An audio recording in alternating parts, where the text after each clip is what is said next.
You wasted entire 40 hours this week. Did you know you're probably wasting entire 40 hours every single week? What could you accomplish if you gained back 40 hours every single week? That's your entire work week. And you need to identify who all are the people that are draining your energy, what are the activities, meetings that are draining your energy. I need to start saying no to that.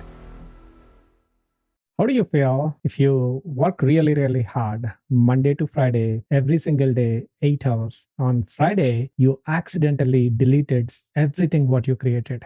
This is not a good feeling, right? You feel that I wasted 40 hours of my time. And your boss, your manager comes to you and they may say the same thing. You wasted entire 40 hours this week. Did you know you're probably wasting entire 40 hours every single week? And I'm pretty sure you don't accept this. Stick with me in this episode of the Greatness Code podcast. I will show you how to get into your extreme productivity without any burnout. And you will implement these things, not from like a month from now, not from a year from now, right after completing this episode. All you need to do is listen completely, take notes, and implement the strategy right away. Welcome to one other episode of the Greatness Code podcast. Let me ask you this. What could you accomplish if you gained back 40 hours every single week? That's your entire work week. What you can accomplish if you gain that every single week. Just think about it.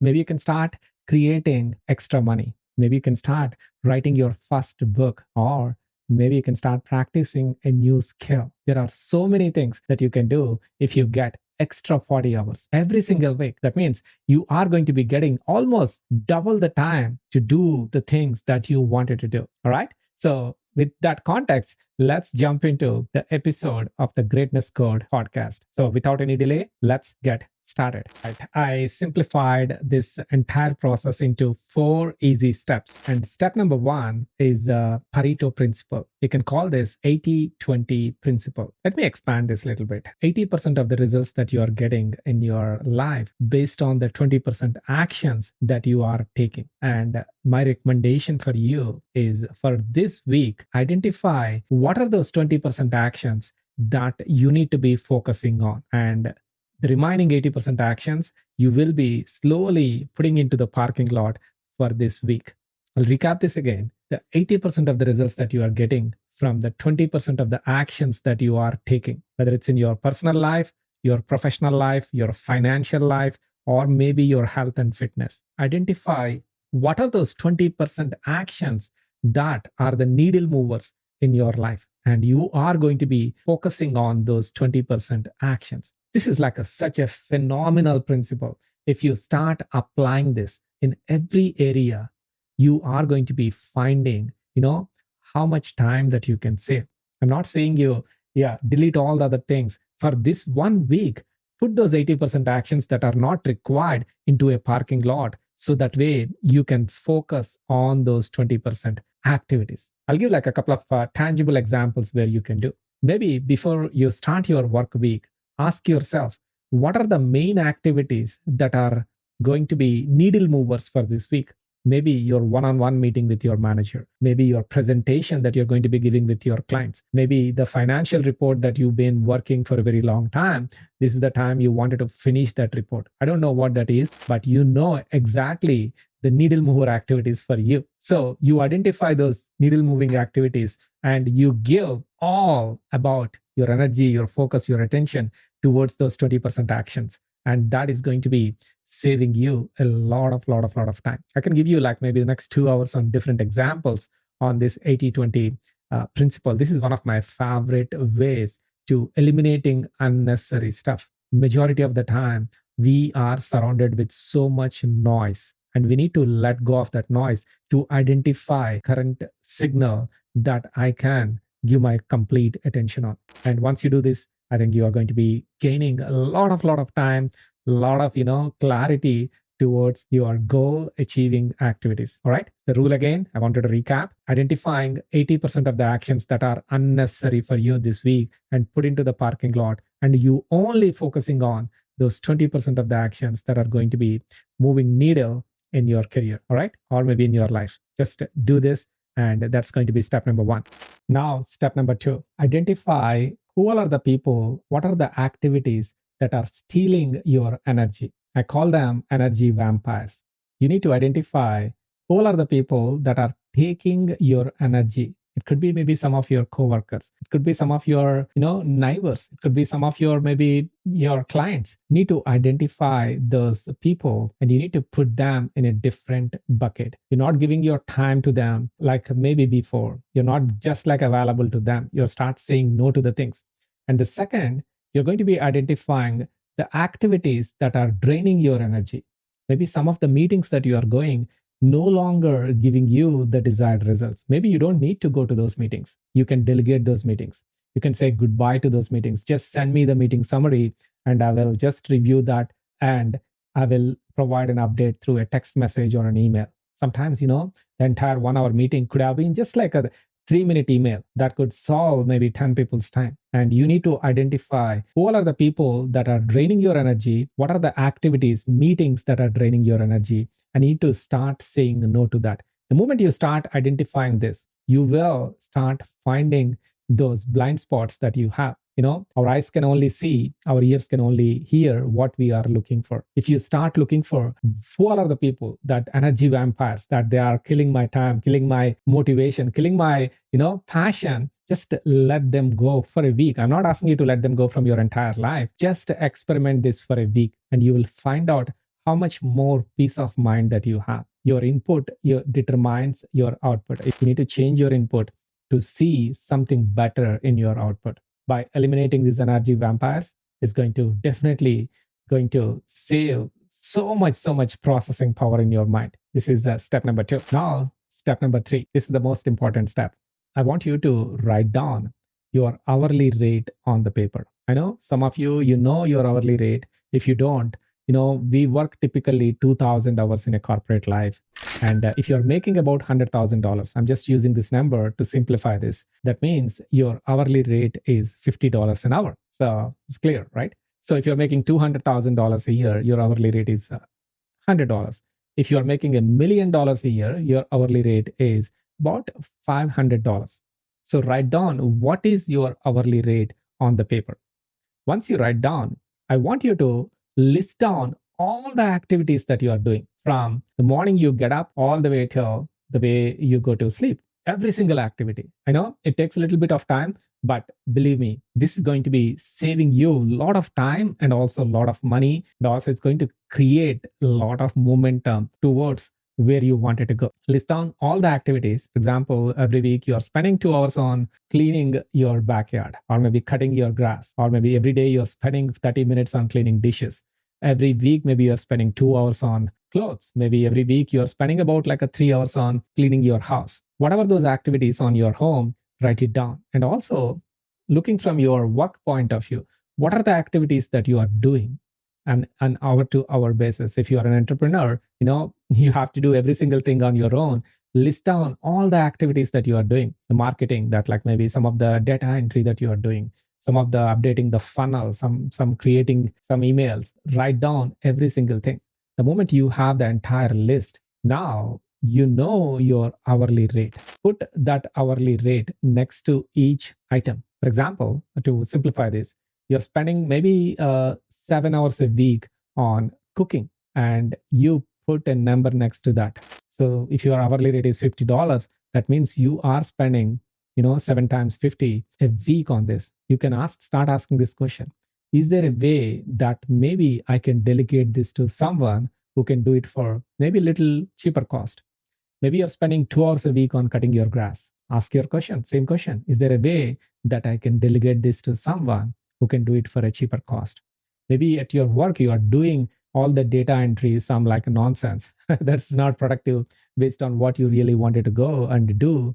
And you ask yourself, is there something that like someone can do it? Maybe somebody below me, maybe your assistant, maybe you're one other like a team member who's passionate about doing that, but you're not that passionate about doing that. The moment you identify all the tasks, now you start delegating those tasks that are below $50. I know in the corporate, it's not that easy to delegate the tasks, but it's easy to do at your home. Start at home. Things that you can control, start controlling those things. Is there someone can do that at a cheaper price so I can claim my $50 an hour time. The moment you have that time, you can start creating money making activities. You can start creating really, really, valuable things that are going to be helping you to create the things that you really wanted in this journey.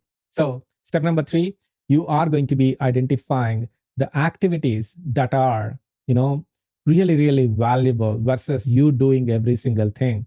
And you put a number towards each activity and question yourself, is this really worth me spending, $300 a week on cleaning dishes? Maybe you can have a dishwasher. Maybe you can have someone who can passionately do that, and they can also do something even more.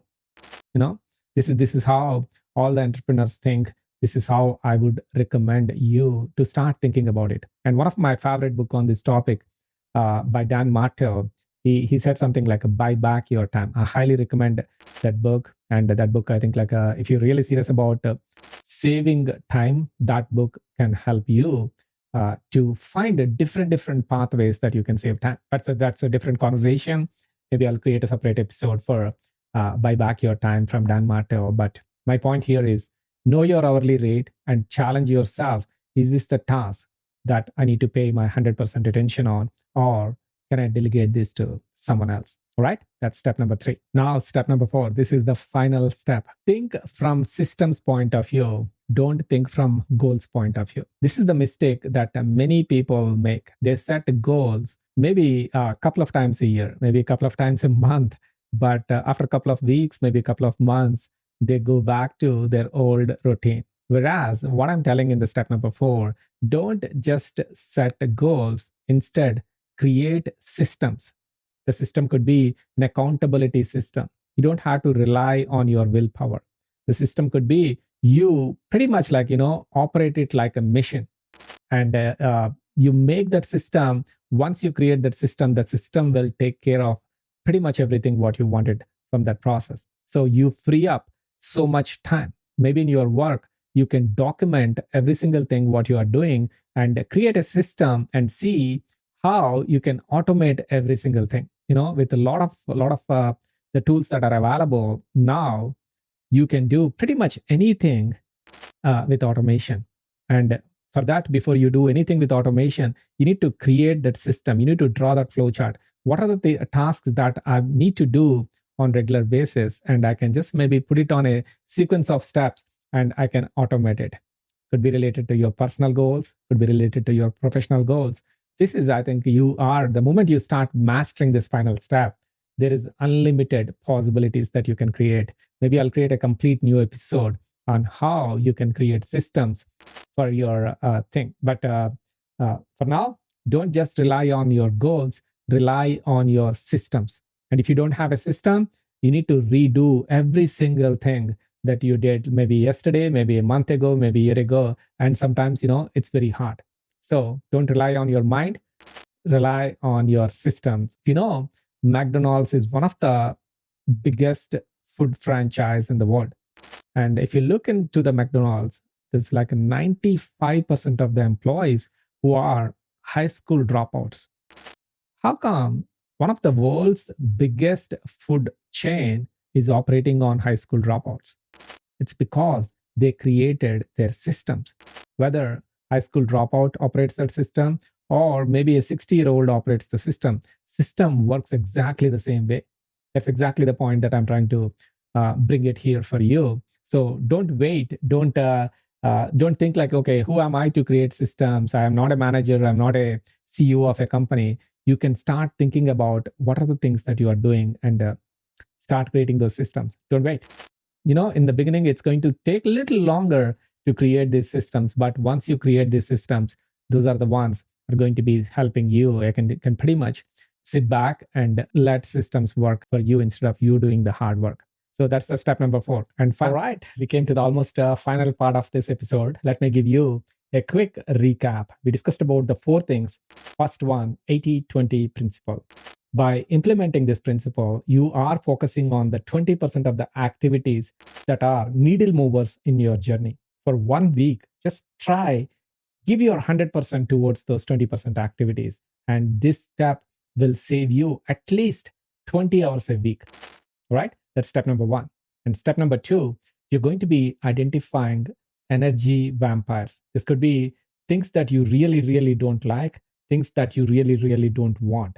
Maybe people, maybe systems, maybe activities. Identifying those activities and start saying no to those things. For example, the meetings that maybe you are getting invited to, you look at the meeting and see, I don't think I need to be in this meeting. You're going to start saying no. By doing this activity, at least a week, in the next week, you're going to save minimum 10 hours. All right. Number three, you are going to be delegating the task that no longer requires your hourly rate. I know if you're making $200,000, your hourly rate is $100, and you are going to be delegating those tasks. You can completely let go of the task that no longer required. So by doing this, you will save at least 5 hours. I'm not saying that completely, delegate everything, bring like 10 employees into your home. I'm just starting asking you, identify those 5 hours that you can start delegating every single week. And that's going to be, I think, the best 5 hours that you can focus on creating your business. You can focus on creating something that you really, really wanted to create. And the final step, systems thinking. Think about where you can start automating, where you can start using some systems instead of using your willpower. By doing that, you will save at least 5 hours. The routine is going to be really, really helping you to become who you truly really wanted to become. If you add up all the numbers, that's definitely more than 40 hours a week that you can save in any given week. I know it's easy to say, but very hard to implement. That's the reason I'm asking you to experiment this for 1 week and see how this is going to be creating more freedom. The most important asset we have is time. Every time when I talk to someone, they always say that, Vamsi, I have so many ideas. I have so many things that I wanted to do, but I don't have time. By just implementing this, you will get the time that you are looking for. And I'm pretty sure once you taste this, the success of gaining 40 hours a week, I'm pretty sure you're not going to be stopping it there. You'll be going it every week, and you'll appreciate me later. That's all for now. If you haven't already, subscribe to this and share this with someone who might get benefit from watching this, and you will help them to save the 40 hours in their life as well. Until next episode, bye bye.